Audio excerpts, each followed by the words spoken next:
আগের ভিডিও আজকে তোমাদের সঙ্গে শেয়ার করছি। আমরা মন্দারমণি যাব বলে রেডি হয়ে গেছি, মা মেয়ে দাঁড়িয়ে রয়েছি গাড়ির জন্য, ওয়েট করছি। তো গাড়ি এসে গেছে, গাড়িতে উঠে গেছি। সবার প্রথম পাস্টারকে দেখিয়ে দিলাম।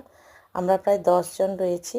তো মেয়েকে বললাম সবার দিকে ক্যামেরা ঘোরাতে, সবাই হাই করলো। এই যে নরঘাটের ব্রিজ পার হচ্ছে, আর আমাদের প্রচণ্ড খিদে পেয়ে গেছে, তাই আমরা এই যে একটা রেস্টুরেন্ট দেখে দাঁড়িয়ে গেলাম। তো ফাঁকা ছিল রেস্টুরেন্টটা, চারিদিকটা বেশ ভালোও লাগছিল। তারপর এখন সবাই এলাম, একটু ছবিও তুললাম। এবার খাওয়া দাওয়ার পালা। কি খাওয়া দাওয়া হবে?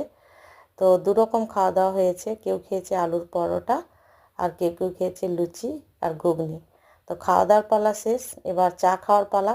যারা চা খাবে তারা চায়ের জন্য অর্ডার দিল।